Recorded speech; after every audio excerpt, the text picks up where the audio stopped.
Shabbat Shalom and Happy New Year. This week's Torah portion, we read the last Torah portion in the book of Bereshit, the book of Genesis. In this Torah portion, Jacob gathers all his children together and he's about to give them a final blessing before he passes away. But before he does so, he says, I want to tell you something really, really important. And then he doesn't say anything. And he goes on straight to give them the blessings. And our sages ask, what did he want to say? And they say as follows, that he wanted to reveal to them the end of the days, when the redemption is going to come. Because at this point, they're living in exile in Egypt.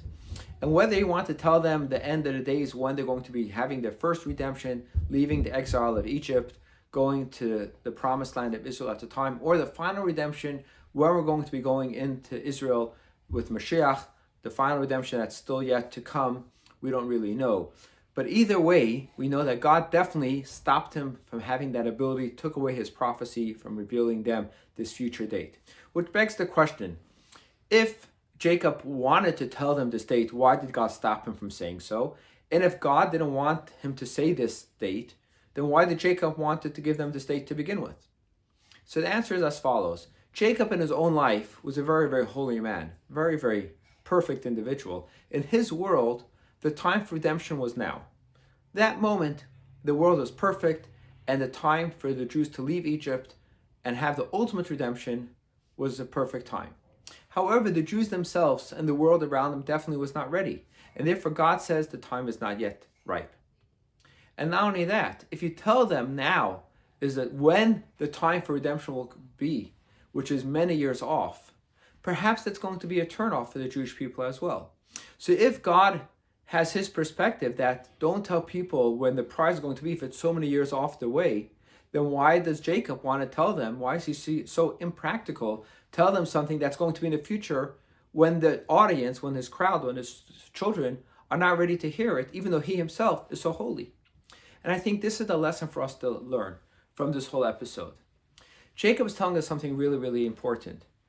We might not be so holy. We might not be so perfect. We might not be ready for redemption at this moment.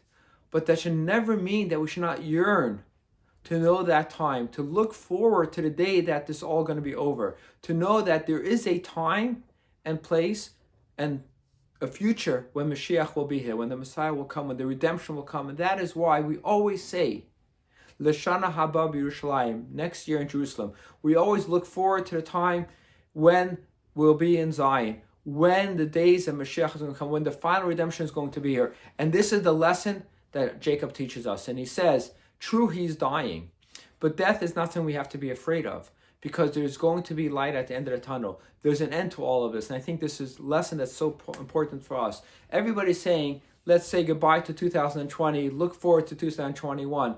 There's not so much more to it. It's not that say goodbye to 2020. From these experiences, we have to know that we're learning and growing from all of this, because we have to know that having a date ahead of us is more than just a date ahead of us.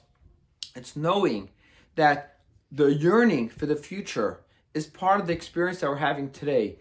And this is ultimately what we're looking for. And that's why we say we want Mashiach now, with a full heart and a full being, and knowing that we have full faith in the coming of Mashiach, and may it be speedily in our days. Shabbat Shalom and Happy New Year.